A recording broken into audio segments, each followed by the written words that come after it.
Olá pessoal, eu sou Alexandre Nobeski, esse é o B3 Convida, o podcast da B3 que quer ouvir as boas histórias do mercado financeiro, para, claro, ajudar aqui o nosso investidor a se inspirar e a tomar boas decisões. A gente começa hoje a segunda temporada do B3 Convida e a ideia aqui é trazer convidados que têm relações diferentes com o universo das finanças, dos investimentos. A gente quer trazer nessa temporada convidados que estão acostumados ali a lidar com esse mundo, executivos, investidores, personalidades, né? Então a gente dá esse pontapé aqui na segunda temporada, diferente do que a gente fez. E aí, para essa segunda temporada, a gente tem um saborzinho a mais, aí, um gelo e limão. Quer trazer um convidado também para o nosso estúdio para entrevistar com a gente aqui os nossos convidados. A gente tem aqui hoje o Rodrigo Arijon. Obrigado, Rodrigo, aí pela participação. Obrigado por ter aceitado o convite, cara. Que seja uma experiência bacana aqui para todo mundo hoje. Valeu, Ale. Muito obrigado pelo convite. Bom, para quem não me conhece, meu nome é Rodrigo Arijon, eu sou ator, comediante e, como a Ale disse, também sou gelo e limão, pelo jeito, né? Sou um saborzinho a mais. E eu tô aqui como um curioso, realmente, do mercado financeiro, né? Eu acho que, talvez boa parte das pessoas que vão estar escutando, né, vão escutar esse podcast, muita gente não conhece direito, está começando a entrar no mercado.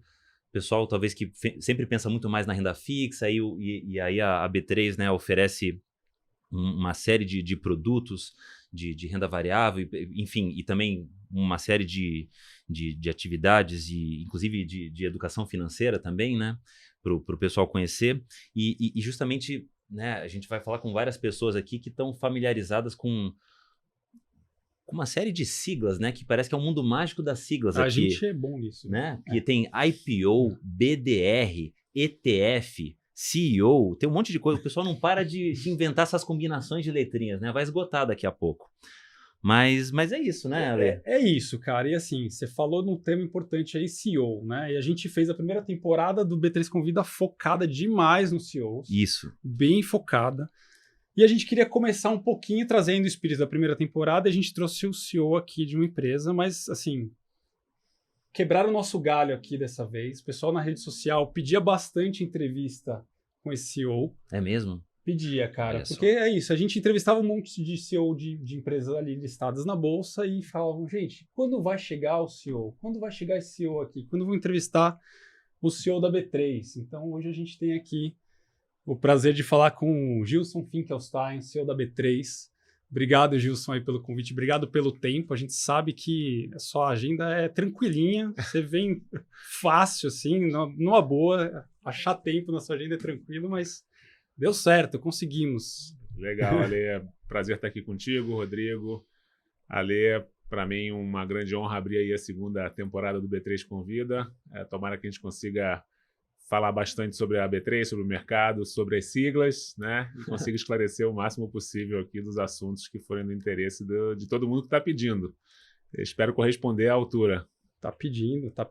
Pede faz tempo e tem curiosidade para saber como é que é o seu dia a dia, querem saber o que você faz, como é que você chega aqui, como é que é a sua rotina, enfim, como é que você investe. Tem um monte de pergunta aqui que a gente trouxe da turma, que a gente vai fazer. Que bom. Vai ser bacana e espero que o pessoal também que esteja ouvindo, vendo e depois vendo ali o material nas nossas redes, aproveite também para aprender ali junto com a gente aqui as lições aqui do CEO da B3. Vamos lá, que seja divertido. Com certeza. E inclusive, falando, né, nessa siglazona, CEO, né? Hoje eu estava vindo para cá. O cara tem 2 metros de altura. 2 metros? Não, quase. Bem menos. Hoje mesmo, Gilson, eu estava, né, vindo aqui para a gravação, tive que deixar meu filho na casa da minha namorada, ele tem 11 anos, né? E eu falei, não, ele sabe que eu de vez em quando faço uns trabalhos aqui para B3, junto com a produtora e tudo mais. E eu falei, eu tô indo fazer uma entrevista, vou lá na B3, vou entrevistar o CEO da B3. Você sabe o que é CEO? Aí ele falou, não, sei sim. Falei, tá bom. Então, eu tô indo lá porque eu vou entrevistar o CEO da B3. Aí ele, o quê? Você vai entrevistar o CEO da B3? Eu falei, mas é uma coisa, vai ser um papo mais fluido, mais bate-papo tranquilão, quebrar o gelo, falar algumas coisas mais leves e tal. Ele, não, mesmo assim você tá indo falar com o CEO da B3, pai. Nossa, que é isso? Então agora acho que eu vou trazer essa curiosidade do meu filho e minha também. Como é que é ser o CEO da B3, Gilson? E como é que é o dia a dia do CEO da B3? Primeiro fica aqui um reconhecimento de que você tá ficando importante, hein, Rodrigo? Pô, maravilha, hein? Mas não é tanto assim. Cara, ser o CEO, acho que da B3 e de qualquer companhia grande primeiro um super privilégio, né? Porque acho que honra uma carreira de muito trabalho, né? De muita dedicação. Eu acho que esse é uma conquista que eu tenho um orgulho grande, acho que um comprometimento grande de corresponder à altura, né? A gente tem uma empresa enorme, com uma responsabilidade muito grande, né? Exercer uma liderança sobre tanta gente, são quase 3.000 pessoas, mas com um impacto tão significativo no mercado é definitivamente uma honra que eu tenho que tentar corresponder à altura de fazer, né, tudo que esteja ao nosso alcance para o mercado funcionar bem, no caso da B3. Né? Então, como eu falei, como qualquer outra companhia grande, é um desafio, né, uma responsabilidade que te exige e te consome 24 horas por dia. Você tem que estar realmente mergulhado de cabeça nisso. Mas é uma delícia, assim, para quem gosta de trabalhar e para quem gosta de problema e para quem gosta de solucionar problemas e enfrentá-los é realmente uma super honra. E eu brinco que assim, ser o CEO de qualquer companhia não é fácil, porque ninguém chega para você e fala assim, olha, não venha amanhã, tira mais uma semana de férias, tá tudo bem, para que você veio hoje? Não tem nada de problema. Só te trazem, né, os pepinos grandes, os problemas. Para isso que tem chefe, né? Exato. Então, o dia não é tão fácil, né? Quando você vai vendo, as coisas vão acumulando, mas como eu falei, acho que é uma honra e um orgulho grande poder liderar essa companhia que tem aí um papel super importante dentro do mercado de capitais. Ao mesmo tempo, a gente é um pouco a cozinha, né, do mercado financeiro e tem esse papel de ser o que a gente chama de infraestrutura de mercado, suportar os mercados. A gente não tem aqui uma ambição de estar aqui no destaque do dia a dia, de estar protagonizando o marketing, né, que a gente deixa esse papel até para os nossos clientes, né, que tem o contato com o cliente final, vamos chamar assim. A gente é uma empresa dita B2B2C, né, a gente interage com vários clientes, e depois a gente fala um pouco nisso, quem são os clientes da B3, mas é uma alegria poder viabilizar os negócios que a gente viabiliza, porque no final das contas, um dos nossos papéis é viabilizar o crescimento do país, o desenvolvimento do país, que as empresas levantem dinheiro, que os investidores consigam achar bons projetos. Então, no final, a gente vê que o propósito dessa companhia é realmente estar alinhado com o desenvolvimento do país, com geração de emprego, com investimentos, com desenvolvimento, produção. Então, a gente está realmente embrenhado aqui nesse papel, né, fazendo o que a gente faz. Então, uma honra ser o CEO da B3. O dia não é fácil, o dia é longo, começa bem cedo, termina bem tarde, envolve muita visita aos clientes, é uma agenda que eu faço questão de fazer, muita reunião, muita decisão, e é isso. E a gente vai se divertindo, né? Tentando tornar o dia leve e se divertir fazendo isso. Você não dá para imaginar não, cara.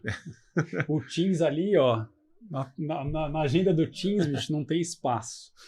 Hoje você falou uma coisa legal que eu queria puxar aqui, que você falou que a B3 é meio que uma cozinha do mercado financeiro. Que acho que a cozinha, para quem já se aventurou na cozinha, sabe que a cozinha é o lugar onde as mágicas acontecem ali. Que você pega a cebola, o alho, o arroz, o feijão e transforma numa refeição ali completa, né? E acho que até para deixar claro o papel da B3 e para dar uma dimensão do que a gente faz, né? Quando a gente fala de infraestrutura de mercado, tem muita gente que às vezes tem dificuldade de entender isso. Tem muita gente plugada aqui, né? Tem banco, tem corretora, tem outros clientes que vão, né, além do mercado de bolsa, né? Tem o mercado de balcão que passa pela B3 ali. Conta um pouquinho ali para esclarecer um pouco assim, essa cozinha da B3 O que tem ali? Quais são os ingredientes, né? Quem que tá ali? Quem tá operando? Como é que são? É um bom ponto para a gente começar. Assim, a gente primeiro é uma empresa de infraestrutura de mercado, como a gente falou. O que é isso? É uma empresa de tecnologia, né, e serviços. Né? Então, esse é o nosso, talvez nossa melhor descrição. Né? A gente é uma empresa que une tecnologia e serviços para que o mercado financeiro possa funcionar. Você falou bem, a gente está embrenhado aqui em diversos, né, universos de clientes, a gente chama de segmentos de clientes, e o objetivo é justamente viabilizar o funcionamento, o pleno funcionamento dos mercados. O que significa isso? Que boas empresas consigam levantar dinheiro para os seus projetos, que os investidores consigam achar bons produtos de investimento, sejam eles de renda fixa, renda variável, que as pessoas físicas consigam gerenciar, né, seus portfólios, que aqueles gestores de risco consigam mitigar os riscos. Então, a melhor conotação aqui que eu dou, assim, figura de linguagem, assim, a B3 é uma grande avenida que tenta juntar, né, aqueles que precisam viabilizar bons projetos com aqueles que estejam disponíveis para financiar esses bons projetos. E aí você tem diversas atividades, né, no entorno disso. Né? Então, tem muitas atividades que a B3 atua e que muita gente nem imagina que a gente está lá no meio da emissão de TEDs, ou do financiamento de automóveis, né? Ou do que os fundos de pensão que você está guardando sua aposentadoria está comprando debêntures de algumas empresas que estão liquidando por aqui, que todos os fundos de investimento estão aqui todo dia fazendo milhares de operações. Né? Então, a gente atua em todas essas frentes, você falou bem, tem pessoa física, empresa, fundo de investimento, clientes estrangeiros, que são donos de companhias brasileiras. A gente mesmo, a B3, é uma companhia que mais de 80% dos acionistas são investidores estrangeiros. É uma vitrine, né, no país, no exterior, muitas vezes, que a gente tem tecnologia de ponta, a gente é do tamanho das grandes bolsas, né, a gente está entre as 6 maiores bolsas do mundo, em termos de valor de mercado. A gente é reconhecido pela tecnologia, a gente é reconhecido pelos produtos. Então, tudo isso é muito legal e esse funcionamento, né, de toda essa cozinha, disponibilizando todos esses pratos, todos esses menus de alternativas para o mercado, é o nossa grande função. Né? Então, acho que a gente atua com muita seriedade nisso, porque a gente não pode parar. Né? Não tem essa de, então tá com crise, vamos fechar a Bolsa. A Bolsa tem uma função de ficar aberta, que é justamente para dar transparência, né, para o mercado como um todo, para todos os agentes, de tudo que está acontecendo e de quais são os preços, para que isso possa fluir melhor, né, para que toda a atividade financeira possa fluir melhor. Então, esse é um grande papel que a gente tem e uma responsabilidade grande da gente atuar viabilizando tantos negócios e operações no mercado brasileiro como a gente faz hoje. E uma curiosidade, justamente aproveitando esse gancho que é uma cozinha e tudo mais, a B3, pensando principalmente no aspecto de bolsa, né, não existe uma concorrência, pelo menos no Brasil, né? A bolsa é a bolsa do Brasil, correto? Uhum. Então, o fato de, pelo menos aqui, né, quando pensando no território nacional, não existe uma concorrência, isso deixa a B3 numa posição confortável, ou, na verdade, a concorrência existe, pensando como você havia mencionado, as outras bolsas que tem mundo afora, o mercado, quando vocês pensam, é sempre num contexto mais global. Como é que é essa relação com o termo concorrência? Eu acho que já é uma realidade, Rodrigo. Sempre foi, a gente sempre trabalhou com a cabeça, desde que a gente se tornou B3, de que, apesar de não existir uma concorrente tão completa como a B3 hoje no Brasil, a gente está inserido num cenário de competição global. Então, a gente não compete com uma bolsa tão completa como a B3 aqui no Brasil, mas a gente compete com as bolsas dos Estados Unidos, as bolsas da Europa. Se você é uma empresa, você pode listar suas ações no Brasil ou no exterior. Se você é um fundo de investimento, você pode fazer seus contratos futuros de dólar no Brasil ou no exterior, fazer hedge de juros.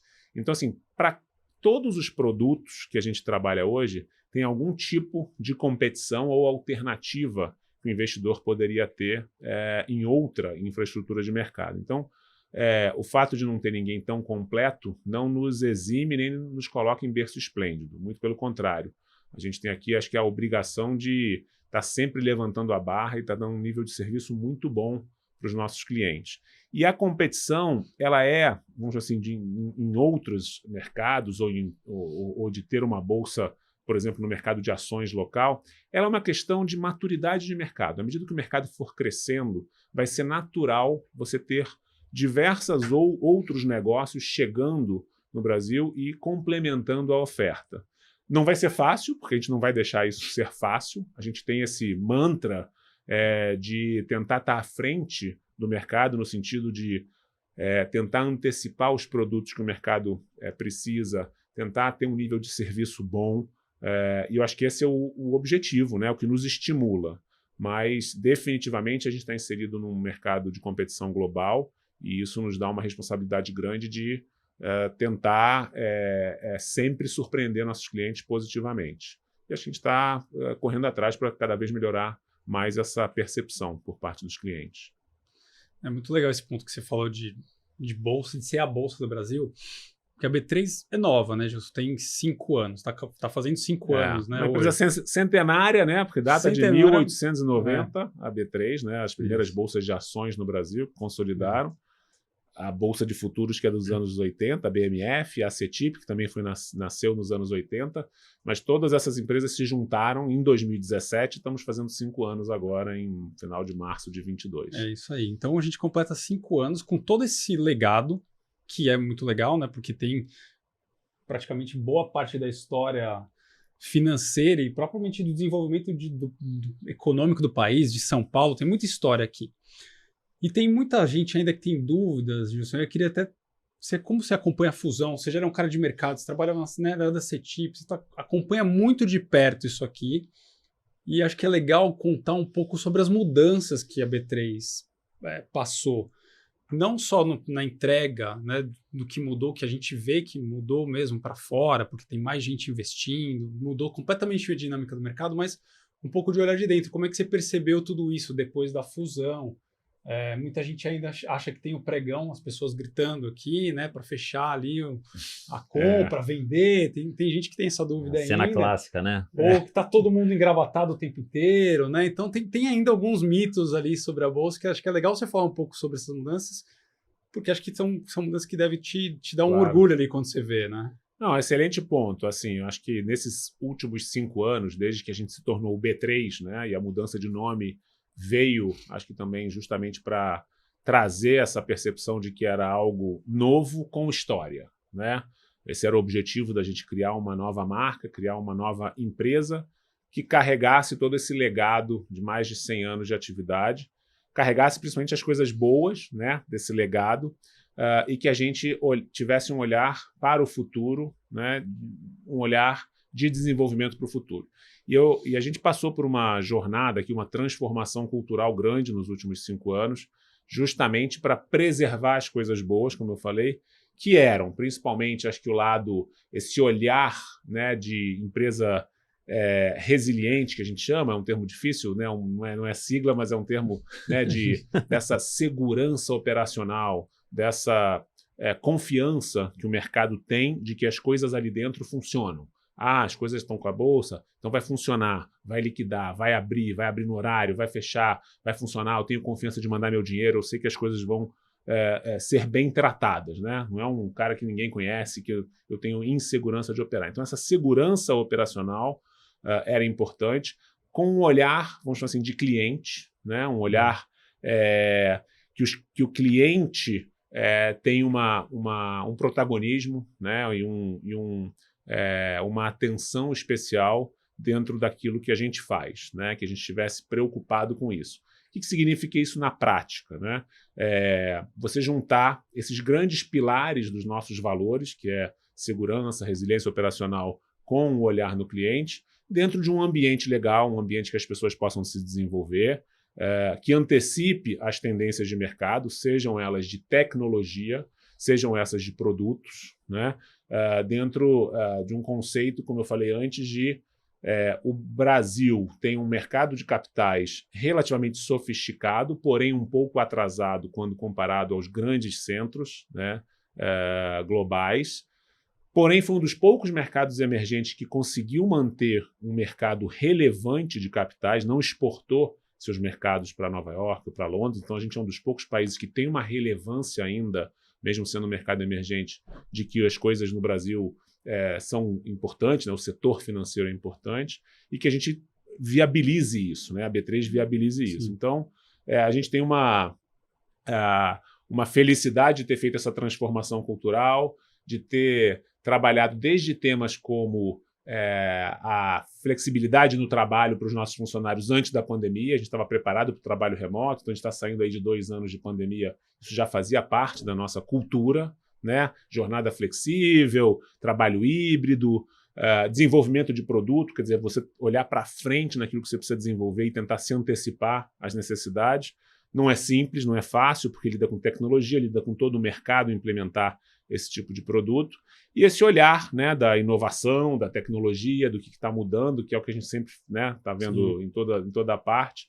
Então, isso que a gente chama de transformação cultural foi o que a gente viveu nos últimos anos e realmente estamos felizes, mas acho que é um contínuo. A gente não pode parar, porque esse mundo está em constante transformação. Você então falou um negócio bom que é a transformação cultural tem impacto no negócio, né? E tem um mito ali, né? Que às vezes as pessoas deixam a cultura da empresa para um segundo plano, né? E a gente acabou fazendo o contrário aqui na B3, né? Total, acho que a gente tem a cultura, ela é que carrega a companhia, né? Ela é um pouco do DNA, né? Da companhia. Então, a gente não foi fácil, né? Você trazer esse projeto logo na largada e juntar 3 companhias diferentes, né? Sob uma nova liderança e tentar fazer um projeto de cultura é bastante desafiador. Mas hoje, olhando para trás, depois de 5 anos, é muito gratificante. A gente vê que a gente está sedimentando esta cultura que a gente desenhou 5 anos atrás. E não tem mais aquela coisa, quando você faz uma fusão desse tamanho, né, de várias companhias, do tipo, eu venho dessa companhia A, e aí é um tipo de cultura, eu venho dessa companhia B. Então, hoje já está tudo uma simbiose grande. Assim. A gente não tem mais, eu fui da empresa tal, eu entrei depois da B3 ser formada, e acho que hoje a gente já tem essa coisa mais uniforme do tipo, a gente é B3. Né? E isso dá um prazer grande de escutar, né, do nosso grupo de funcionários, de que, puxa, eu sou B3, eu não sou BMF, eu não sou Bovespa, eu não sou CETIP, sou B3. E acho que está todo mundo no mesmo barco, isso é bastante gratificante, com um olhar assim para dentro de CEO, fico bastante feliz com isso. É uma baita conquista. E com o perdão da brincadeira aqui, na junção das empresas no início, né, para a criação da B3, houve um choque de cultura, por assim dizer? Bastante, enorme, Rodrigo, porque assim, o grande choque, assim, essa companhia, ela nasceu, o que a gente chama mutualizada. Era uma companhia que pertencia aos participantes do mercado. Talvez uma boa analogia era um pouco um centro de custo, uma espécie de uma cooperativa, faz sentido quase pensar assim? Isso, quase isso? Uma cooperativa ou uma associação, talvez fosse a melhor forma da gente enxergar.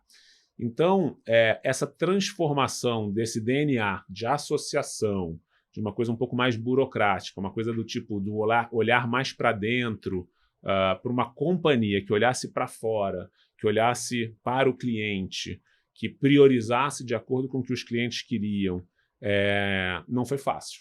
Não foi fácil. Definitivamente foi bastante desafiador e eu acho que essa transformação de um DNA mais rígido, hierárquico, menos inovador, mais com um olhar quase como um regulador do mercado e menos como uma companhia, era o nosso grande desafio. Apesar das companhias que compõem a B3 já tinham passado por isso há quase 10 anos antes da operação de junção, a gente ainda carregava traços dessa associação. E a gente precisava cumprir o nosso papel eu sempre gosto de dar essa figura, que assim, a gente é uma empresa que está no meio do caminho entre o mercado, os clientes e o regulador. E a gente faz esse papel de um pouco de filtro, de viabilizador. Então, essa jornada aqui de deixar o pêndulo bem equilibrado entre regulador, mercado desenvolvendo as nossas atividades, garantindo que os produtos estejam disponíveis, não foi fácil. Foi bastante desafiador. O papel de filho do meio aí não é moleza, não. Mas acho que tem sido muito bacana como o nosso grupo, né, de funcionários comprou o projeto, e acho que sem eles a gente não conseguiria estar onde a gente está. Então isso foi muito bacana. É mudança grande, cara. Cultura, assim, a gente que está aqui, enfim, eu sou do time B3, a gente percebe muito como isso vai pegando velocidade, né? As pessoas que vão entrando novas, elas vão entrando, vão captando isso. Então a cultura já está bem arraigada. É bem interessante ver. Cultura é um negócio, bem como o Gilson falou, é difícil de implementar, né? Embarca tudo, vai tudo aí dentro, desde a forma de vestir, você mencionou rodas de negociação de gente engravatado, essa era essa companhia aqui há talvez 15 anos atrás. Fisicamente aqui embaixo, no pregão, brigando, às vezes saindo pela praça, e hoje em dia é tudo digital. Hoje em dia a gente também não precisa mais usar gravata, pode vir trabalhar de bermuda, pode ter horário flexível. Então, tudo isso é parte dessa cultura, todo lado de governança, todo lado de atenção, né, com diversidade. Tem tanta coisa que embarca dentro de cultura. Não é simples, mas é importante enfrentar. Queria te fazer uma pergunta que talvez exija um pouco de esforço de memória aí. Porque 5 anos como CEO da Bolsa, você deve ter tomado muitas decisões importantes. Queria que você recobrasse aí talvez uma decisão que foi muito importante, muito difícil de tomar ali. Não necessariamente que tenha tido uma baita mudança no negócio, mas às vezes uma decisão que às vezes realmente precisa compor com muita gente, uma coisa que é difícil de seguir no caminho. Tem alguma coisa nesse sentido que você fala, putz, isso aqui deu dor de cabeça, eu fiquei sem dormir. E que ficou marcante aí para você? Olha, todo dia a gente toma decisões importantes. Acho que assim, vou citar um cenário, um momento curioso, né, de uma decisão importante que foi... a gente viveu em março de 2020, lá no início da pandemia, uma volatilidade fora do comum, né? A gente viveu talvez momentos em que a gente está preparado para viver a cada 20, 30 anos, dias de volatilidade que estatisticamente deveriam acontecer a cada 20, 30 anos. A gente viveu mais de 6 desses dias em 2 semanas, né? Então a gente teve os circuit breakers, na história a gente acha que teve 19 no total, naquele mês foram 6, né? E muita gente falou, puxa, a Bolsa deveria fechar para as coisas ficarem mais calmas, porque a Bolsa está muito volátil. E eu tive gente bastante qualificada e graúda no mercado, vamos chamar assim, presidentes de empresas que sugeriram isso, do tipo, Gilson, mas você não quer avaliar fechar a Bolsa? E seria a pior decisão que a gente poderia tomar, fechar a Bolsa quando as coisas estão voláteis, né? A gente tem os mecanismos que a gente chama, né, de parar o mercado, do mercado avaliar os preços, retomar a negociação. Então, uma das decisões que eu acho que foram mais importantes foi a gente se manter fiel ao nosso papel perante o mercado financeiro, que é garantir o pleno funcionamento, independente do que estivesse acontecendo no mundo. E ninguém sabia o que estava acontecendo exatamente na pandemia, né? E no meio de um processo em que estava todo mundo meio que indo para casa, o trabalho remoto sendo testado, naquelas 2 semanas a partir do dia 13 de março, todo mundo cancelando tudo, as viagens, os filhos voltando para casa. Não sabia se durar um dia, uma semana ou 2 anos. Em 15 dias a gente volta, né? É rapidinho, é uma gripe. Na pior das hipóteses, em 2 meses está tudo resolvido, aí a gente vai chegar lá. Então, assim, a manutenção do pleno funcionamento da companhia, de todos os mercados, no momento em que você estava vivendo dias de volatilidade que acontecem estatisticamente 1 a cada 30 anos, com as pessoas em casa, com a pressão de alguns falando assim, você deveria fechar para acalmar, e a gente manteve funcionamento pleno, normal, batemos recorde de atividade, quase o triplo do volume de pico de volume que a gente tinha vivido até então, até 2019, E tudo isso, então, era muito desafiador. Então, esta decisão de manter o funcionamento, os mercados irem se ajustando, achando os seus pontos de equilíbrio, garantiu o pleno funcionamento da economia, no limite, né? E essa é uma das nossas funções. Se as pessoas não têm uma referência de preço, por mais difícil que seja, que esteja caindo tal papel, ou que o dólar esteja subindo, ou que a volatilidade está extrema, é muito melhor que você tenha os mercados funcionando e que a fluidez do mercado se ajuste com o tempo, do que você deixar o mercado cego. Então, aquela decisão talvez tenha sido uma das decisões mais importantes, vamos falar assim, operacionais, vividas aí nos últimos 5 anos. Decisão, e é normal, a gente já tinha alguma escola, a gente é escolado em crise, né? A gente não pode dizer que crise é uma surpresa. O Brasil é um país tranquilo. A certeza que a gente tem é que não foi a última, né? E que teremos outras, e que acho que isso faz parte. Mas naquela intensidade, eu espero que a gente não volte a viver tão cedo, porque é muito desafiador. Já tem um rito, né? A gente já sabe como fazer. Eu cito a curiosidade de que a primeira delas que a gente viveu já como B3 veio um mês depois da gente criar a B3, ou 2 meses, né? Em maio de 17, teve uma grande volatilidade também. E a gente já vem... Então, a gente já tem essa experiência e sabe lidar bem com isso. Aliás, a companhia lida bastante bem, né? O time, a equipe tem um senso de urgência e uma responsabilidade grande e sabe da importância desta companhia nesses momentos. Então, um orgulho grande também desse time que suportou tudo isso com cabeça erguida no meio dessa incerteza do que era essa pandemia. Pancadaria. E é diferente do que a gente está vivendo hoje, obviamente, né? Mesmo com um cenário de guerra, né? Como é que...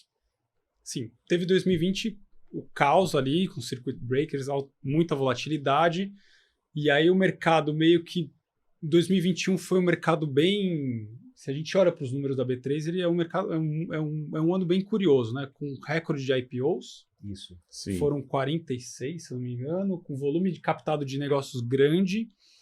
Mesmo no contexto da pandemia, né? Mesmo no contexto da pandemia, com muita gente nova chegando na bolsa, investidor pessoa física chegando em alto volume, né? Era um movimento que estava acontecendo já em 2020, por conta da taxa de juros e tal. E aí a gente tem um 2022 que começa com um cenário externo bem com guerra e pressão inflacionária, interno também por conta de eleições.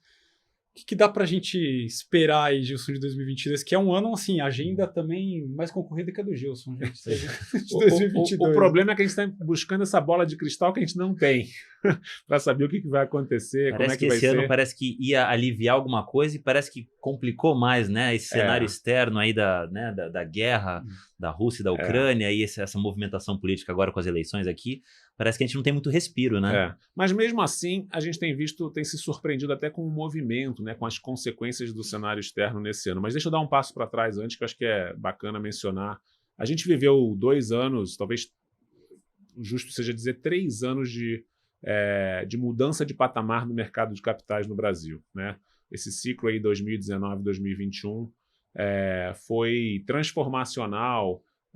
Se a gente olhar quaisquer estatísticas, você vai ver isso. Você mencionou o número de IPOs, eu posso te mencionar volume de negócios, a gente saiu de 4 milhões para 12 milhões de negócios por dia, giro do mercado de ações, quantidade de empresas listadas, quantidade de pessoas físicas que saiu de 1 milhão para 5 nesse período, o interesse, né, do brasileiro por renda variável, a diversificação de ativos.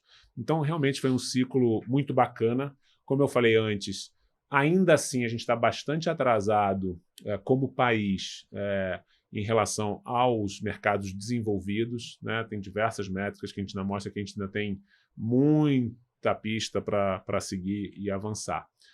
Um dos fatores que acho que explica, né, entre outros, essa evolução foi a queda da taxa de juros. A gente teve um movimento bastante acentuado, que eu brinco que todos que se formaram, a minha geração de executivos jamais imaginava que a gente viria a taxa de juros no Brasil a 2%, e isso foi realmente uma surpresa. Já teve mais de 40%. Né? Quando eu comecei 45%. A trabalhar no início dos anos 90, a taxa de juros era 100% ao ano, depois caiu para 60%, 40%, 30% já era baixa, a taxa de juros real era a inflação mais de 16%, depois foi para 12%, agora a gente está no patamar aqui, foi a 4%, voltou para 6%, né, taxa de juros real. Mas acho que essa essa tendência assim, de taxas estruturais de juros menores, ela veio para ficar, né? Então a gente vai, obviamente, sujeito ao que a economia e que a responsabilidade fiscal que a gente espera que nossos governantes tenham, ela vai fazer com que a taxa de juros estrutural no Brasil permaneça ou fique em patamares mais baixos e mais baixos do que estão hoje, né?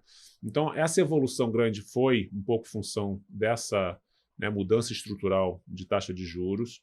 A gente teve um grande interesse por renda variável, né? Mas não só isso, a gente teve vários outros produtos que ganharam protagonismo. Então, posso citar, você mencionou, vem as siglas, né? Os BDRs que ganharam uma agenda de destaque, que são nada mais do que você viabilizar no Brasil, né? Por isso que se chama Brazilian Depositary Receipt, né? Ativos que estejam disponíveis fora do Brasil, você comprar no Brasil de forma fácil. Os FIIs, os fundos imobiliários, que visam você ter basicamente uma exposição a algum ativo imobiliário, um prédio de escritório, uma loja, um galpão, um recebível empacotado dentro desse, né, produto fundo imobiliário. Então, a gente mudou definitivamente o que eu chamo da dinâmica e de produtos disponíveis para o cliente, e isso, obviamente, é muito atrativo. Isso veio aliado a um movimento grande de transformação no setor de distribuição, que é assim, o advento das novas corretoras, as corretoras digitais. Elas facilitaram muito essa distribuição desses produtos, né? E elas desafiaram também os bancos, né, tradicionais de varejo, que se transformaram também, tiveram que acelerar seu processo de inovação e definitivamente abriram a arquitetura de oferecer vários produtos para o cliente, não só os produtos que eles queriam vender das suas próprias, vamos chamar assim, dos seus próprios negócios. Então, antigamente era muito comum uma coisa verticalizada. Você estava no Banco A, ele te oferecia fundos do Banco A, CDB do Banco A, LCI do Banco A, e era isso. Hoje em dia, se você como cliente chegar no banco e falar assim, ele só tem isso, o cliente vai embora. Então, assim, essa dinâmica de juros mais baixos, mudança qualitativa na quantidade de produtos disponíveis, mudança no setor de distribuição e, por último, a mentalidade do investidor mais jovem, que começa mais cedo, diversifica, tudo isso junto fez essa dinâmica muito bacana da transformação. Desculpa meu preâmbulo muito longo, agora eu entro em 2022. 2022 é um ano, obviamente, que a gente começa com muita incerteza, né? Acho que talvez a maior incerteza seja o tema de inflação global, né? E a guerra só vem exacerbar essa incerteza, né? De como é que essa inflação vai impactar os mercados financeiros, como é que isso vai impactar as políticas monetárias dos mercados desenvolvidos, principalmente dos Estados Unidos, e como é que a gente tem esse impacto no Brasil. O Brasil já começou antes esse aperto monetário, subida de taxa de juros. É um ano que a gente vai crescer menos, obviamente, né? Infelizmente, o PIB vai crescer menos, mas é um ano que eu espero que seja uma ponte, né, para a gente voltar a crescer no futuro. Acho que a gente tem aí uma agenda importante de combate à inflação para que a gente possa crescer em bases sólidas a partir do ano que vem. A gente viu, para surpresa de muitos, uma guerra, toda essa discussão de inflação e os mercados reagindo positivamente no Brasil, principalmente os mercados de ações e o câmbio. O câmbio saiu de 5,60 no final do ano passado, de 2021, e já está abaixo de 5, né, abaixo de 4,80 nesse momento. E que é uma surpresa, né, num cenário de guerra, num cenário de incerteza. De escassez, talvez. De escassez. Os mercados que tiveram, vamos chamar assim, resgates por parte dos investidores brasileiros por conta do aumento de taxa de juros, resgates em fundos de ações, né, saída de fundo de ações. A gente teve uma entrada forte de investidor estrangeiro, porque o Brasil ficou relativamente barato. O Brasil é uma economia que tem empresas de commodities, empresas financeiras, as ditas empresas de valor, né? Normalmente o mercado faz uma diferenciação entre empresas de valor e empresas de crescimento. O Brasil tem muito boas empresas de valor, então a gente teve esse fluxo de estrangeiro. A gente ficou barato, então o estrangeiro veio com força para o Brasil. Então eu acho que eu não estou pessimista com 2022. Eu acho que tem é um ano ponte, como eu falei, porque também é um ano de eleições. Mas se a gente fizer essa transição direitinho, a gente continua, né, o ciclo 19-21 volta em 2023. É um ano que vai ter menos IPOs, certamente, vão ser operações, provavelmente o protagonismo será das empresas que já estão listadas, né, captando para fazer suas aquisições, poucos IPOs, mas de empresas que estejam mais preparadas.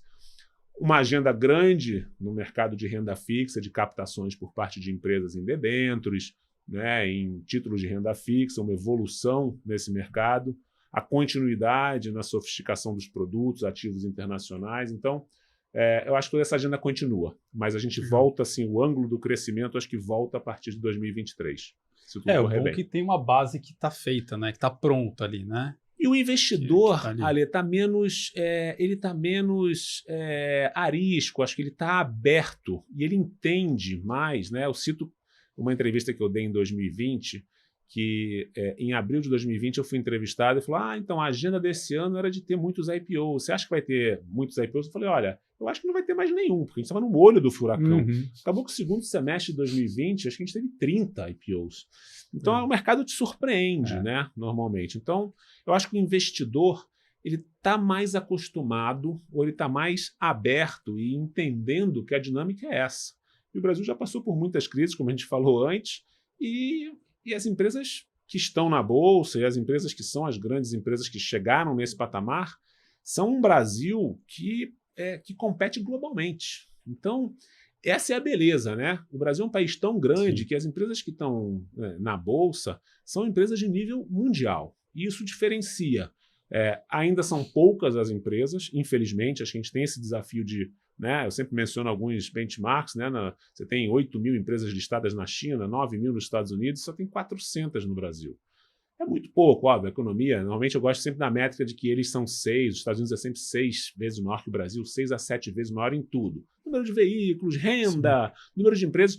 Mas se você pegar o 400 e multiplicar por 6 ou por 7, quer dizer, eles deveriam ter 3 mil. Então, se a gente pegar 9 mil deles e dividir, a gente deveria ter no mínimo 1.000 empresas listadas. Sim. Então, isso mostra o potencial. E a gente tem bons empreendedores, tem bons negócios. A gente só precisa fazer essa jornada e tirar esse atraso que a gente tem aqui como mercado. A gente vai fazer.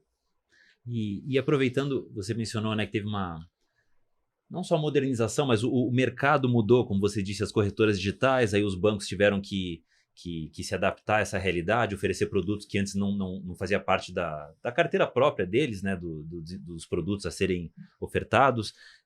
Com esse cenário, aí nos últimos anos surgiu um outro tipo de produto, um asset, não sei qual é a melhor palavra, que são as criptomoedas, né? As criptomoedas surgiram, é uma coisa que não existia, chamam de moeda, mas acaba sendo... conquistando o investidor assim... e seduzindo, porque parece, né, aqueles ganhos absurdos, ou... né, qual vai ser a próxima moeda que vai ter aquele estouro e tudo mais? Quem quer ser um milionário. Exatamente. E aí, como é que você, Gilson, vê essa questão das criptomoedas nos últimos anos e como a B3 se insere nesse contexto? Essa é uma excelente pergunta, Rodrigo. Eu fico bem incomodado com essa visão assim do tipo de quem quer ser um milionário, essa promessa excessiva, seja na criptomoeda ou qualquer outro produto, né? Não existe aqui um produto que torne você milionário da noite para o dia. Então, eu não acredito nisso. Chove isso na internet, né? Eu acho que isso é uma preocupação que eu tenho. Independente de gostar ou não de criptomoeda como reserva de valor, não é uma agenda legal, não é uma agenda honesta com o investidor, então isso me preocupa, né? Agora, tem um lado sedutor que você falou, que eu acho que é bem bacana, de que há demanda por este tipo de ativo, né? Então, ele tem ganhado protagonismo, né? Por isso que a B3 resolveu disponibilizar para os investidores vários produtos ligados a criptoativos nos últimos meses e tem uma agenda para continuar oferecendo exposição a esses produtos, né? A gente já tem ETFs, né, que são fundos listados em bolsa, que você pode comprar e está exposto ao preço, né, ou de uma cesta de ativos cripto, ou do Bitcoin, ou de uma outra moeda, ou de empresas que estão expostas no metaverso. Tem vários ETFs que já estão listados e outros que virão. Você tem a gente tem a intenção de lançar um futuro de criptoativo ou de futuro de Bitcoin, está definindo, isso deve ser lançado no segundo semestre desse ano, similar ao que a gente tem no contrato futuro de Ibovespa, contrato futuro de dólar. A gente quer lançar um futuro de Bitcoin e a gente tem uma iniciativa de lançar, vamos dizer assim, produtos de ativos digitais, tentar trazer a B3 para este mundo de ativos digitais, com serviços como custódia, liquidação, desenvolver infraestrutura, disponibilizar a negociação de produtos de cripto para as corretoras. Então, a gente tem um investimento que a gente está fazendo num novo negócio, que é a B3 Ativos Digitais, para tentar endereçar as demandas que o mercado tenha por ativos digitais e acompanhar essa evolução. Acho que tem um lado bacana da tecnologia, né, da tecnologia de cripto. Ainda é uma tecnologia que precisa de aprimoramento, né, para ganhar volumetria. A gente sabe que todas essas ditas bolsas de cripto não são bolsas, porque elas não funcionam como bolsas, elas são, na verdade, corretoras de criptoativo. É muito caro operar por diversas métricas, seja o custo direto de operar, seja o resgate da moeda, seja o bid-offer, que a gente chama o custo de liquidez, a não fungibilidade de contratos, você ter que depositar margem ou ter que, né, não poder comprar numa e vender noutra. Então, são várias corretoras isoladas. Acho que esse universo vai mudar muito na forma como ele vai ser organizado no mercado. E é natural que, à medida que ele vai evoluindo, que vai tendo regulação. Ele é um mercado ainda desregulado. O que eu chamo com isso? Você não tem regra. Quando você é uma bolsa, e não vamos confundir isso com lavagem de dinheiro, isso é básico, isso é a lei, né? Você não deveria fazer nenhuma atividade que você viabilizasse lavagem de dinheiro ou que viabilizasse qualquer atividade ilícita. O que eu estou falando de regulação quando você é bolsa, você tem que obedecer a regras, né? Se o Rodrigo chegou antes que o Alexandre para tradar o dólar futuro, você tem que ser atendido antes, né? A sua ordem tem que estar num livro central, tem que ter uma transparência de preço.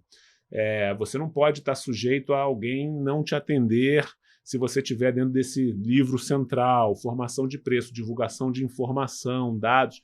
Então, quando você é bolsa, você tem obrigatoriamente uma série de regras a cumprir que você não tem nessas corretoras de cripto. Então, é natural que esses mundos se aproximem e por isso que a bolsa também precisa se aproximar deste mundo. Mas ainda tem muita água para rolar embaixo dessa ponte.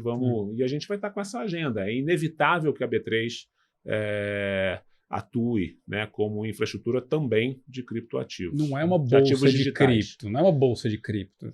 A gente ainda não está neste estágio de maturidade, mas, por exemplo, o futuro de Bitcoin, por exemplo, que a gente está trabalhando e pretende lançar no segundo semestre, ele é igual, é um valor mobiliário como qualquer outro. E aí regulado, né, um produto regulado, com as mesmas regras de bolsa, no qual o investidor está, na minha visão, embaixo do guarda-chuva regulatório mais protegido, com regras, e você dá a chance, por exemplo, de um fundo de pensão ou de um fundo ter uma exposição àquele ativo que hoje ele não teria numa corretora de cripto, porque ele não tem ele tem o receio de, puxa, será que eu vou mandar meu dinheiro para lá? Será que vai cair? Quem garante que não é uma fraude? Quem regula esta entidade, né? E já tem casos de fraude no mundo. Então, tudo isso vai caminhar em paralelo. Tem um projeto de lei também no Congresso, provavelmente vai ser regulado pelo Banco Central, vai vir esses temas como reconciliação, regras, então tudo isso vai convergindo. Mas a gente não pode esperar, né? A gente tem que partir para essa agenda, toda essa agenda de tokenização de ativos. Acho que essa é a parte de tecnologia que eu tinha mencionado, que é uma parte que é legal, desafiadora para a gente. Tudo que puder facilitar vamos dizer assim, a negociação de ativos que são custosos para o investidor negociar, seja um imóvel, seja, enfim, qualquer ativo que hoje tenha, puxa, ela tem um custo aqui muito grande, é difícil negociar. Se você puder digitalizar esse ativo, vai facilitar a negociação. Então, esse conceito de finanças descentralizadas, né? Ele é muito, muito interessante, de você simplificar a negociação de um ativo. Então, puxa, será que eu consigo dividir um imóvel em partes, cada um ter um pedaço, e isso ser negociado né, numa infraestrutura e não com aqueles contratos onerosos, custosos e etc. Então, esse conceito é muito legal. Esse desafio é bastante bacana para a gente olhar para o futuro, né? Legal. E aí a B3 está criando uma frente para essa estrutura, né? Estamos trabalhando nisso. É isso, Estamos né? trabalhando em produtos, vamos chamar assim, a gente chamou de B3 ativos digitais, e a gente está definindo a atuação, a área de atuação. Esse vamos chamar assim, o que a gente chama de iniciativas embaixo do guarda-chuva ainda não regulado. E, obviamente, a gente tem que sempre discutir com o regulador, porque a gente é regulado pela CVM e pelo Banco Central, e a gente tem as decisões, vamos chamar assim, que já estão acontecendo do guarda-chuva regulado, que são os ETFs, que já estão disponíveis para negociação, os derivativos de balcão, ou COIs, né, que são as notas estruturadas, né, certificados de operação estruturada, que os corretores já distribuem, bancos já distribuem, já podem ser registrados aqui. O futuro de cripto, que virá no segundo semestre, tudo isso já é realidade, vamos chamar assim, dentro do guarda-chuva da infraestrutura tradicional. Então, a gente está tentando conciliar esses dois mundos e avançar nessa agenda. Agora, com o cuidado, né, de tentar coibir esse tipo de visão de que a criptomoeda vai deixar você bilionário de um dia para o outro, que é justamente o que a gente não gosta nessa discussão toda de reserva de valor.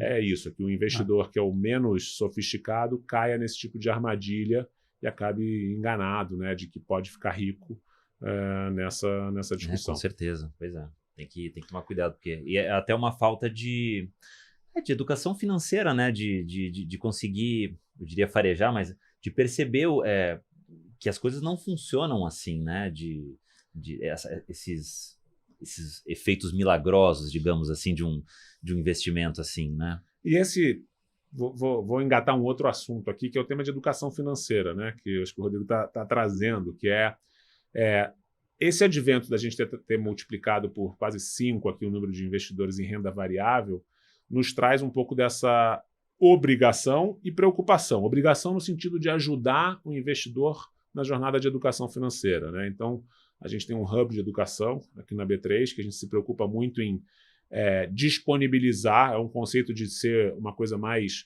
pública, né, de que bom conteúdo tem que ser compartilhado. A gente tem o nosso conteúdo, mas tem muita gente no mercado que tem bom conteúdo, então esse hub nasceu dessa visão de falar assim, puxa, a B3 tem credibilidade, mas tem muita gente que produz bons conteúdos. Vamos disponibilizar bons conteúdos e trilhas para aqueles que queiram aprender. Então, o Hub de Educação é justamente com essa visão de tentar dar uma janela, uma porta de entrada para aqueles que queiram estudar. Tem muitas no mercado, nossa não é a única, mas é um jeito da B3 também atender esse público novo, que está investindo mais cedo, mais jovem, diversificando.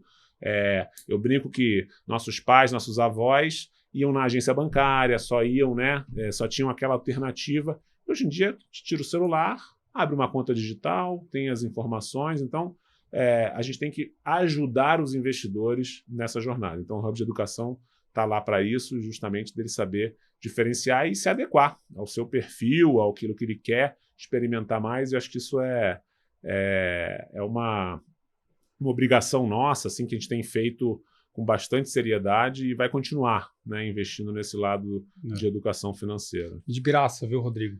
De graça, cursos sim. gratuitos, tá? De Você graça. que está investindo aí. Eu tô começando e eu tô namorando a ideia de começar a seguir as trilhas ali do B3 Educação ali. Você tem um filho de 11, eu tenho um de 13 que está também super interessado, né, em educação, e eu vejo como a gente precisa avançar nessa discussão. Por exemplo, a gente aprende tanta coisa na escola, né, que, puxa, não é tão... Né, que a gente Só não usa usa, na escola, né? só usa na escola. Eu nem vou Exato, citar qualquer matéria, mas só usa na escola.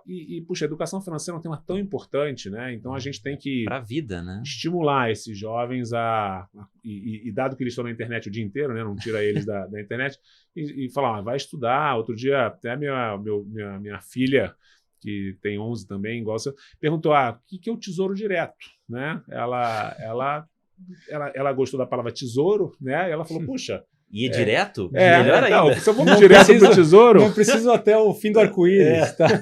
E ela viu que é um produto que é operacionalizado pela B3 e ela perguntou, pai, mas explica o que é o Tesouro Direto. Eu achei muito legal, porque assim, é aí que você vai trazendo essa nova geração, né, antecipando essas discussões que são muito importantes, né, de discussão de como juntar dinheiro, como guardar, como investir.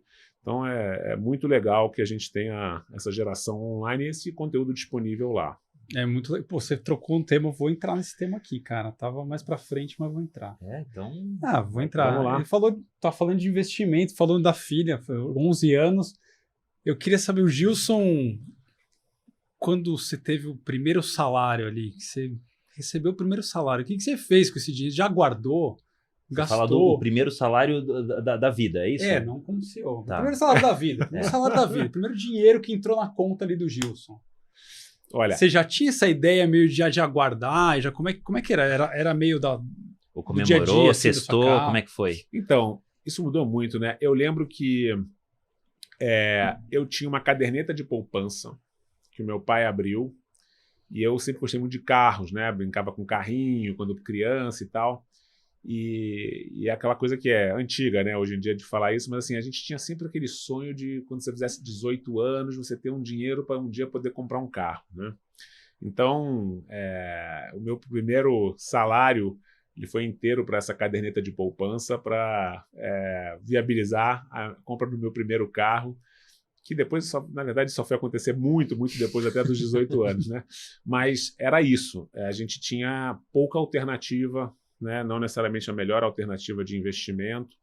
E o mais curioso é que a inflação era tão alta naquela época que o primeiro salário, se não corrigido pela inflação, era consumido pela inflação ao longo do período, né? E não valia nada naquele último mês, né? Então, realmente era importante você ter a correção monetária naquele valor. Você não podia deixar na conta corrente que você perdia praticamente rápido. 100%. A inflação era tipo 100%, 120% ao ano. Então eram outros tempos. Essa geração acho que nem imagina o que era essa inflação maluca, assim, definitivamente de um outro patamar. A gente está vivendo aí com inflação acumulada aí nos últimos 12 meses perto de 10%. Essa era talvez metade da inflação do mês, 10%. Né? Então, fazia diferença você receber seu salário no dia 5 ou no dia 15 para saber a quantidade de coisas que você conseguiria comprar no supermercado. Então, outros tempos, né? A gente espera que isso tenha definitivamente ficado para trás. Mas eu sempre tive esse olhar de investir, né? E acho que o único produto que competia com a caderneta de poupança à época, pelo menos acessível, era o dólar. E era uma coisa meio assim, mercado paralelo, né? Você, no Jornal Nacional, falava a cotação do dólar paralelo, que era proibido comprar dólar. Eu lembro disso. Então era uma dinâmica assim, se você queria comprar alguma coisa no exterior, você tinha que comprar dólar no mercado paralelo, que era divulgado no Jornal Nacional, né? Quase como dar o resultado do jogo do bicho, né? Outros tempos, exato, outros tempos. E então, durante algum tempo eu fiquei na caderneta de poupança. E só mais tarde que eu acho que eu comecei a entender um pouco da dinâmica de mercado, né? De produtos, de renda variável, de renda fixa. E acho que depois do Plano Real isso facilitou muito, né? O fim da inflação definitivamente muda de patamar essa discussão. Tira uma preocupação grande, né? Para o investidor, né? Exato. E você traz um leque de alternativas muito maior. Quando você tem inflação de, enfim, qualquer número acima de 10, 20, 30% e juro real de 10, 20, 30%, você está tentando proteger o seu poder de compra. Então é uma coisa só. É um produto com correção monetária e era o famoso open market, né? Isso era no início dos anos 90.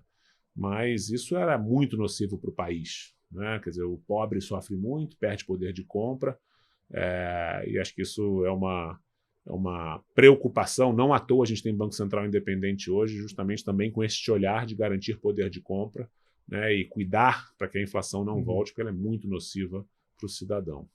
E aproveitando que você estava falando, você sempre se interessou desde o início dos anos 90, estava interessado nesse mundo das finanças, você sempre foi um cara das finanças? Digamos, quando você era pequeno, já tinha uma consciência, de repente, dos seus pais de te ensinar alguma coisa sobre poupar ou algo investir a longo prazo? Você aprendeu algo, digamos, no contexto familiar? E eu queria saber o que você faz sobre esse tema em relação aos seus filhos, que você já deu uma dica aí. Bem legal, bem complexo. Deixa eu dividir por partes aqui essa pergunta. Primeiro, assim, a preocupação com o futuro sempre teve na agenda na minha casa, né? Então, quando você pergunta assim, você era um cara das finanças? Não. Eu jamais imaginava que eu trabalharia com finanças. Você nunca pensou com 6 anos, tipo, eu quero ser CEO da Bolsa? Então, não teve isso? Nada eu queria ser dono de hotel quando eu era criança, não sei por quê. Então, mas eu queria ser dono de construtora. Olha. Eu sou engenheiro civil, né? Estudei engenharia civil. E o meu sonho era construir prédios. Então, eu tenho desenhos de quando eu tinha 12, 13 anos, que eu desenhava o prédio, desenhava plantas, eu morava no Rio de Janeiro e comprava jornais de São Paulo para ver os lançamentos imobiliários, com 10, 11 anos. Comprava a Folha de São Paulo, que era um jornal gigante no domingo, que tinha todos os lançamentos Atlas, imobiliários. Então, assim, Folhão. Folhão. Era Folha de domingo. Eu acho que se chamava Folhão. É. Enfim, no Rio de Janeiro, acho que eu deveria ser um dos 5 compradores de Folha de São Paulo da banca que tinha do lado da minha casa, mas o jornaleiro até já guardava para mim, porque era um caderno de classificados enorme e eu era apaixonado por construção civil. E até, eu diria, metade da minha faculdade, eu tinha certeza que eu seria empreendedor e trabalharia em construção civil. Então vamos lá. Preocupação com o futuro sempre foi um tema na minha casa, mas eu achei que eu jamais trabalharia com finanças. Eu achei que eu trabalharia com construção civil. Qual foi a minha desilusão? Quando eu comecei a trabalhar com construção civil. Eu não gostei. Eu não gostei de trabalhar. Foi um choque de realidade, assim? Poxa, Rodrigo, eu não sei. Eu acho que não era o que você esperava. Não era o que eu esperava. Eu fui trabalhar numa obra, na verdade, 2 obras. Eu trabalhava numa construtora super bacana. O Brasil estava num momento muito ruim, início dos anos 90, né? Era uma crise grande. Então, dentro das oportunidades do que a engenharia poderia me proporcionar, obra foi um estagiário de obra foi o que apareceu. Mas eu falei assim, sabe quando você não se encontra? Fala assim, puxa, não é o que eu quero fazer da minha vida, construir o prédio, não gostei. E foi um pouco torturante ali, 6, 8 meses, quando eu decidi falar assim, vou testar outra coisa. E aí, não sei se sorte ou azar, o fato do país estar em crise e não ter oportunidades em outras áreas de engenharia civil, por exemplo, não tinha... naquele momento eu aventei e falei, puxa, mas será que seria legal trabalhar numa obra de grande porte, numa construção de um aeroporto? Não tinha. No Brasil não tinha nenhuma construção de aeroporto. Até aventei, será que vale a pena mudar de estado? Será que vale a pena eu trabalhar em projeto? Então, tinha um aluno da minha turma que trabalhava numa empresa de projeto, que era a Promon à época, e eu falei, puxa, mas não tem nem vaga, porque o país está tão parado que não tem todos esses projetos de investimento. Aí eu acabei na área de tecnologia de um banco. E foi assim que eu caí no mercado financeiro. E ali eu gostei, nunca mais saí do banco, né, do mundo financeiro, e acabei fazendo carreira. Então, eu até brincava com os meus amigos que aqueles que estavam no mercado financeiro no início dos anos 90 falavam assim, pô, sai disso aí não leva o Brasil para lugar nenhum, e acabei meio que cuspindo para cima, né? E fui trabalhar no mercado financeiro. Mas sempre com uma preocupação de futuro, e nunca imaginei que eu fosse trabalhar na Bolsa. E na minha casa, eu acho que eu sempre trago esse olhar para as crianças da importância de poupar, né, da importância da disciplina, né, em tudo, né, inclusive nas finanças, do quanto é difícil você conquistar as coisas e que tentar dar um pouco do valor, né, para que eles tenham um pouco dessa educação de poupar, de guardar. Então, os dois, né, já têm, mesmo aos 11 e 13, já têm conta corrente, já estão investindo, já estão cientes aqui da importância, né, de guardar. De começar cedo. Então, estou tentando dar esse passo a passo com eles, começando com renda fixa. Eles têm, naturalmente, uma vontade de evoluir para renda variável, para cripto, perguntam sobre o que é. Então, acho que é bacana. Há um interesse natural, acho que a tecnologia ajuda muito isso, tanto pela leitura, quanto pela facilidade de entender, quanto pela facilidade de aplicar. Eles têm conta em banco digital, eles mesmos recebem a mesada deles, guardam, fazem os pagamentos. Então, é a geração que começa mais cedo nessa agenda, e eu faço, acho que a minha parte de tentar deixá-los ligados nessa, sem exagerar muito, mas Imagina ter deixá-los o ligados. conselheiro desse em casa, hein? Poxa, quem me dera. Moleza, assim. Mas você viu, eu perdi a chance de ter um dono de construtora para fazer o meu hotel. Pô, tava tudo Para eu ser ligado. dono de hotel. Tava A tudo gente ligado. perdeu uma parceria aí no início da nossa vida, viu? Tem outro dado curioso, isso aí poderia ser. Outro dado curioso que eu não falei, assim, outro dia meu filho, que fez 13 anos, perguntou, mas quanto estava o dólar quando eu nasci? Aí eu contei uma história curiosa para ele. Eu falei assim, olha, num ano antes de você nascer, 2008, o dólar estava 1,60, o mundo estava vivendo talvez uma das maiores crises, que era a crise do subprime, e o dólar, quando você nasceu, foi para 2,40. Só que esse movimento foi brutal, né? De 1,60 para 2,40, uma desvalorização de 50%. E ele falou, pô, mas estava barato, né, pai? Porque 2,40. Eu falei, mas, poxa, isso era 13 anos atrás. Então, é bacana também essa dinâmica de como eles, né, como estão começando a entender também o tema da taxa de câmbio, como é que isso fala com as finanças globais. Não, certeza, legal. Ô, Gilson, como é que... Acho que uma das curiosidades que sempre aparece pra gente, quando fala... A gente abre as redes sociais e fala que vai fazer caixinha de pergunta para liderança, vem a pergunta... Tem uma curiosidade de saber como que você investe, Gilson. Como é que é... Obviamente que você não vai dar sua carteira aqui, né? A gente quer Ou só... pode dar também. Eu ficaria muito feliz de saber a carteira do Gilson. Olha, vamos lá. Eu me defino como um investidor arrojado, tá? Não sou um investidor tão conservador assim. Trabalhei a vida inteira, quase mais de 20 anos em mesas de operação, então eu tenho um apetite para risco e para volatilidade grande, né? Então esse não é um perfil tão usual. Então, assim, eu tenho o que eu acho um apetite de risco grande. Até 2015, eu acho, praticamente toda a minha carteira de investimentos era renda fixa, com exceção, talvez, da parcela em renda variável que era atrelada à minha remuneração no lugar que eu estava trabalhando, normalmente em bancos, né? Porque você recebia ações do banco. Eu nunca tinha nenhum interesse de comprar nada de renda variável além daquilo que eu recebia do próprio empregador. E era totalmente em renda fixa. De 2015 para cá, eu diria que eu definitivamente mudei muito, assim como brasileiro, né?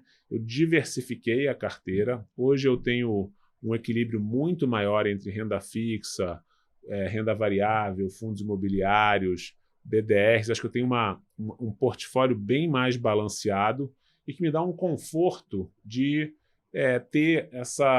fazer esse rebalanceamento de tempos em tempos. Eu costumo experimentar muito. Normalmente começo com valores pequenos para, entender o produto. É até uma forma de me manter atualizado, né? Porque tem tanto produto disponível que eu gosto de ter assim, um pouco de estar aberto a esse tipo de inovação. Então, eu diria que a minha carteira é diferente das carteiras médias, é uma carteira arrojada, tem bastante renda variável. Obviamente, sou um grande investidor de B3, sou um grande fã dessa companhia, obviamente, mas invisto em várias outras empresas, invisto em vários fundos de investimento também para entender até a dinâmica e ler bastante sobre isso. Quando você coloca, né, dizem que o órgão mais sensível do ser humano é o bolso, né? Então, quando você coloca seu dinheiro em alguma coisa, você fica atento, você vê, você lê. Então, isso é uma disciplina que a gente tem que ter de quando vai investindo também, de saber ir comprando e conhecendo. E, eventualmente, sair de um produto. Eu não tenho a ilusão também de que eu vou acertar sempre. Quando eu tenho uma visão muito clara, é aí que eu talvez demonstre o arrojo de ir mais agressivo em algum produto.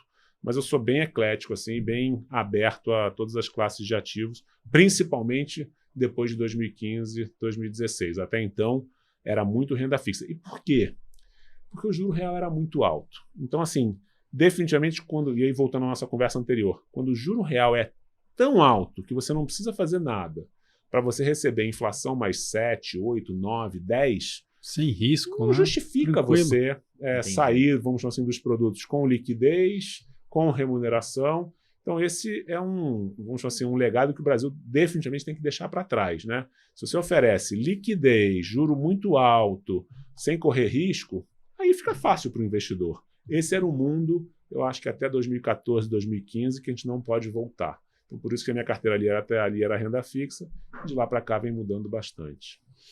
Ô, Gilson, lembrando aqui, o B3 Convida é um podcast que vai para ajudar esse investidor que está assistindo a gente. Então, acho que você falou uma coisa legal, que é que você aposta muito na B3.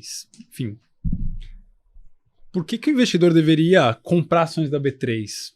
O que você acha que faz a B3 ser uma companhia que vale a pena para esse investidor que está procurando opções, de ter esse ativo na carteira?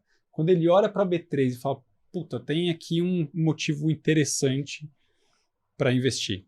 Eu vou até anotar que eu estou interessado. Boa. Anota aí. Acho que pega a nota aí, pessoal. Com todo o disclaimer que vocês estão escutando do presidente da B3, cara, a B3 é uma super empresa. E por que eu acho que a B3 é uma super empresa?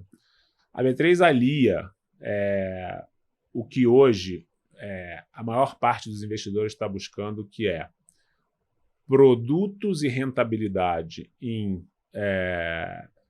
produtos e um negócio maduro, que é um negócio de valor, que eu chamo.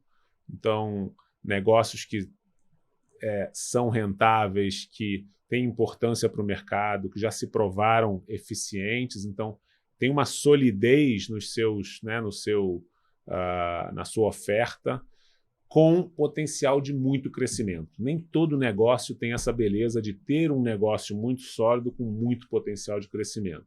E a gente tem, dentro dessa companhia, negócios muito robustos, que é o negócio de infraestrutura, seja na renda fixa, no negócio de balcão, no negócio de listados, nos futuros, nos derivativos, na tecnologia, nos produtos que a gente tem vinculados à tecnologia e serviços, unidade de financiamentos, gravame de automóveis, pagamentos. Tem toda essa gama de produtos maduros que já tem aí um histórico muito grande, toda uma agenda de novos produtos, de novos desenvolvimentos, novas soluções dentro dessa evolução de mercado financeiro e novos negócios. A gente está investindo, a gente mencionou aqui ativos digitais, é um dos negócios novos.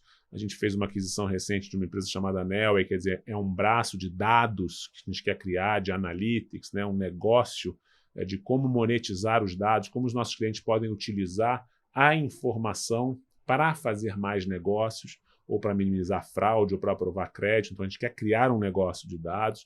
A gente tem iniciativas em seguros que a gente quer atuar. A gente tem um negócio de venture capital que a gente está montando, que pretende atuar em energia, em carbono, em consórcio. Então, a gente alia, né, essas duas características, essa ambidestria que o mercado chama de empresa de valor com empresa de crescimento. Não são muitas as empresas que têm isso no Brasil. É isso que eu ia perguntar. Parece um conceito novo, assim, né? É um conceito que você tem muita empresa que tem projetos bons, meio que, né, inovadores, e que tem uma promessa de crescimento. Algumas certamente darão certo, outras não. Você tem empresas em mercados muito maduros, mas que não oferecem tanto crescimento. Mas quando você vai ver as empresas que aliam esses dois mundos, na minha visão, você tem um universo menor. E a B3 é uma dessas que alia esses dois mundos, né? De crescimento com valor, né? Empresa de valor com empresa de crescimento. A gente também é uma empresa que gera muito caixa, então a gente paga um bom dividendo, né? Então é sempre bom você receber, né, o dividendo ao longo do tempo. A gente não tem uma necessidade muito grande de reter este caixa, então a nossa política de dividendos é de retornar, né, de payout, que a gente chama de devolução do dinheiro para o acionista, ela é bastante agressiva, então esse dinheiro volta ou através de dividendos ou através de recompra de ações. Isso é bom, né, porque é uma empresa que gera, né, retorna para o acionista ao longo do tempo. E é um negócio importante, né? E mais do que isso, ele é um negócio que, apesar dele ter essa visão de que a gente é muito exposto ao ciclo, né? Puxa, então se a bolsa vai bem, a B3 vai bem. A verdade é que a gente pode ir bem em qualquer cenário. Então isso é uma diferença da B3. Quer dizer, esse ano a bolsa talvez não seja o melhor ativo, né? Ou não esteja tão, né, não seja o ó do borogodó aí do mercado Uhum. financeiro, mas a gente tem vários outros negócios que vão bem, negócio de renda fixa, dados. Então, assim, quando você olha, poucas empresas são essas empresas que têm essa combinação de receitas que faz com que a gente esteja bem quando o ciclo é muito positivo, mas também vai bem, porque a gente tem outra boa parte dos nossos negócios que vão bem quando o ciclo não está tão positivo. Então, isso faz da B3 uma empresa realmente única e um bom investimento. Eu recomendo. Mas, enfim, de novo, um disclaimer de que sou eu, né? Que estou aqui na B3 e, Mas obviamente... o pessoal queria saber de você, pô. É isso, eles vivem perguntando. Anotou aí? E a empresa e a B3 é uma empresa com capital pulverizado, né? Então, sim, eu acho que um tema importante para mencionar é um tema que a gente cada vez está mais em voga, que é o tema ESG, né? Que é o tema de governança. Começa com governança. A B3, ela é, vamos chamar assim, a matriarca do tema de governança, né? A gente é a grande guardiã do tema de governança, e isso não é só da gente para fora. A gente também pratica isso, porque a gente é uma empresa sem controlador. Então, o que significa isso? Que a B3 não tem um dono. O dono da B3 são os acionistas, ela tem capital pulverizado. A gente tem hoje 80% dos acionistas estrangeiros, 20% dos acionistas brasileiros. Ninguém vota com mais do que 7% nas assembleias. Então, a gente tem uma preocupação e um olhar, de que o conselho de administração representa esses acionistas e tem uma governança, uma transparência na gestão, transparência nos números, um tratamento aos minoritários, tudo isso levado muito a sério, né? Então, a governança é realmente... O G é uma fortaleza aí, né? O G é uma fortaleza para todas as companhias, né? O G, ele, apesar do acrônimo ESG, né, que vem de meio ambiente em inglês, sustentabilidade social e de governança ser mais recente, né? Esse G, ele fala com o nosso negócio há mais de 20 anos, né? Então, o novo mercado, que é um segmento onde as empresas... O que é um novo mercado? Até é legal explicar. É um contrato que as empresas assinam com a B3 e que elas se comprometem a cumprir algumas regras.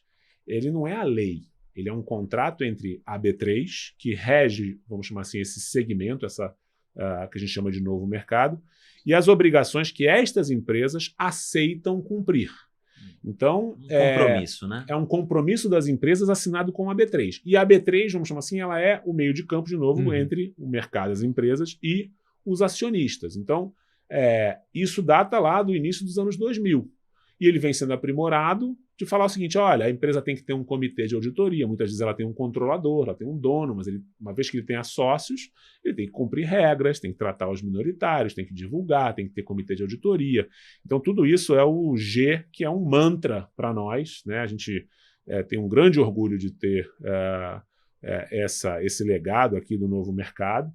E acho que hoje em dia, né, isso evoluiu para toda essa agenda ampla ESG, que no final das contas, ela pode ser traduzida como uma grande agenda de fazer a coisa certa, seja na governança, seja no lado social, seja no lado de sustentabilidade, de tratar as pessoas, de tratar a diversidade, de tratar a sociedade e de tratar o meio ambiente. Então, no fundo, essa agenda ESG, que começou para a gente com governança, evoluiu para faça o certo. E hoje, uma condição, né? No futuro, acho que esse tema vai até sumir, porque ele vai ter, assim, a empresa que não for, não tiver o compromisso com o ESG, ela não vai existir. Nem desce para o play.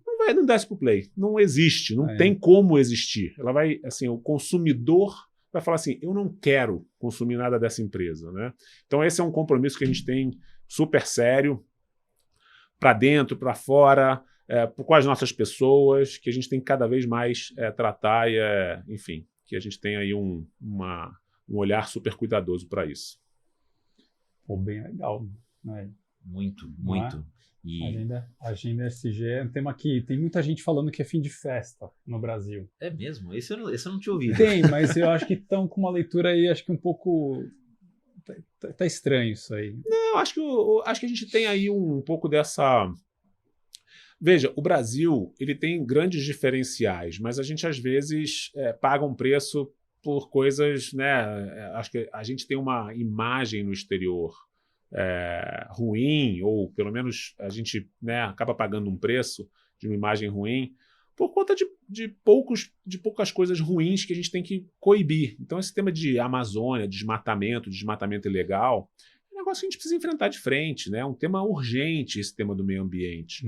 Agora, o Brasil tem uma matriz energética super limpa, de fontes sustentáveis, né? A gente pode falar o que quiser, o estrangeiro pode falar o que quiser do Brasil, mas 85% das nossas fontes de energia são limpas, né? É hidrelétrica, é eólico, é solar. Enquanto no resto do mundo você tem, sei lá, não sei nem o número, mas assim, eu chutaria que certamente acima de 50% são de fontes sujas. Uhum. E a gente tem a fonte limpa de energia. Então, a gente tem o álcool, né, o etanol, que é um combustível que também cumpre o seu papel e data lá dos anos, né, do final dos anos 70, início dos anos 80. A gente tem as experiências do CBio, que a gente até está, né, um produto aqui da B3, que ele é, na minha visão, o que mais se aproxima ao que vai ser o mercado de carbono regulado. Porque é uma experiência que o Brasil tem, o CBio, que ele forçou, vamos dizer assim, a lei, né, forçou aqueles que poluem ou distribuem combustível sujo, que são os distribuidores de combustível, a comprar o CBio, que é emitido por quem produz etanol. Então é uma mini experiência que vai ser o futuro do mercado de carbono. Alguns vão ser obrigados a consumir e comprar aquele carbono, né, porque eles, de alguma forma, poluem o meio ambiente, e aqueles que contribuem com o meio ambiente vão receber aquele crédito. A gente tem mais um exemplo bacana, e tudo que está na nossa agenda, né? Está começando os índices, a gente percebe uma preocupação das empresas com o tema do meio ambiente. A gente reformulou recentemente o ESG.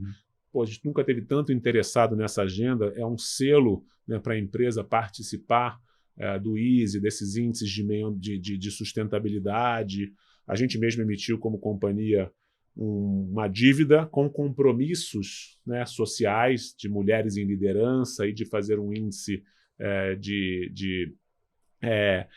que tem que observar mulheres em cargos de liderança e criação desse índice de performance de indicadores de diversidade. Então, essa é uma agenda muito legal que a gente, no Brasil, que a gente precisa dar protagonismo para a gente reverter essa imagem que a gente tem ruim no exterior, né? Bom, você falou aí do tema ESG, que enfim, qual é o nosso papel, enfim, que a gente tem um papel de estar próximo das empresas, Rodrigo, aqui, como o Justo comentou ali, de como é que a gente atua para dar regras não, mas diretrizes de governança, mas também tem um papel de estar junto e ajudando essas empresas numa jornada de evolução ali de ESG, né, Justo, que é um papel super importante que a gente tem aqui, além de fazer o dever de casa, né? Então, o Justo citou agora sobre a emissão do título internacional de dívida, que está atrelado à meta de diversidade, está atrelado à criação de um índice também que olha para a diversidade. Mas tem uma coisa que é legal da B3 aqui, que é um papel social, que muitas vezes as pessoas não sabem, né? A B3 tem um braço social que atua fortemente na comunidade, e ela tem um papel ali bem relevante que está ligado com uma coisa que é muito do legado da B3, né? Que é uma parte de educação, né? A gente atua muito na educação financeira, mas também numa outra parte de educação. Conta um pouquinho para quem não conhece, Gilson, essa atuação da B3 Social. Então, parte do ESG também, né? Do S, né? Desse olhar social e vamos chamar assim, esse retorno para a sociedade. A B3 há muitos anos tem esse braço da B3 Social.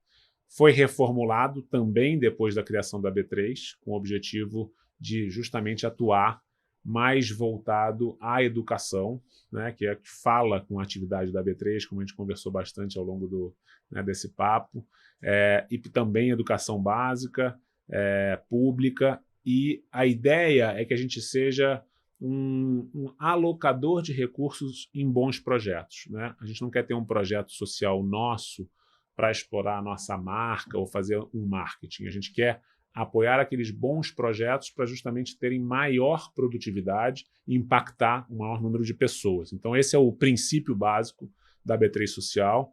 Ele tem hoje um orçamento anual de 50 milhões de reais, então ele é um orçamento significativo. A gente, em 2020 e 2021, também teve um olhar de alocar parte desses recursos na emergência de saúde, né, dado o que a gente viveu de pandemia. Então a gente pôde atuar muito rapidamente em diversos projetos de compra de respirador, por exemplo, ajudar na frente assim, de combate, né, à pandemia para salvar vidas, e obviamente a gente desviou um pouco o rumo, e a gente agora está voltando, né, um pouco para a nossa origem, que é a educação, através da alocação de recursos em diversos projetos de educação básica, né? Então, a gente atua no Brasil inteiro, né? Tem um time justamente selecionando esses projetos, interagindo com aqueles que conduzem e com um olhar não é um olhar só de entregar o dinheiro e, ok, fizemos a nossa parte. É um olhar de ajudar essas instituições a evoluir, a ajudar essas instituições a serem mais bem geridas, né, a impactar mais pessoas. Então, esse é o olhar da B3 Social, certamente com viés de alta. Nossa intenção é aumentar os recursos ao longo do tempo, né? A gente tem, vamos chamar assim, a vontade de que isso seja perene, né? E acho que um sonho também da gente conseguir, em algum momento, impactar as empresas que estão listadas na B3 para também terem esse olhar para a sociedade. Então, acho que a B3 tem muito esse papel, né, que a gente conversou aqui, de indutora de mercado. Então, a gente falou muito da governança, que vem lá de mais de 20 anos atrás. A gente também tem esse papel, por exemplo, na diversidade e também nesse olhar social. Então, aqui vem essa frente, assim, B3 como indutora de boas práticas. Mais uma dessas frentes é a B3 Social, que dá um orgulho grande da gente ter e avançar. Conta com um grupo, inclusive, dentro desse comitê financeiro, um grupo de ex-corretores que nos ajuda nesse projeto, que é um olhar, vamos chamar assim, do passado, né, disso aqui ser eternizado. Então, é bacana que junta diferentes gerações, né, com esse propósito de fazer o bem. Legal. E aí? Mais uma curiosidade aí? Mais uma curiosidade? Eu tenho uma para encerrar. Então manda a sua, então. Eu gosto de perguntar sempre para as pessoas que elas estão lendo.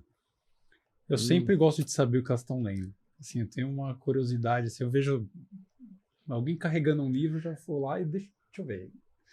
O que você está lendo aí, Gilson? Ou que livro que é indispensável para o investidor também conhecer um pouco sobre isso? Eu até fiz recentemente uma lista dos 10 livros. Depois eu vou te mandar. Tem 10 livros. A gente vai botar, pode botar na tela, link, assim, no link da descrição. 10 livros para investidor começando, investidor médio. Legal. Tem livros muito bacanas. Eu acho que assim, tem muitos livros legais de mercado que falam sobre crise.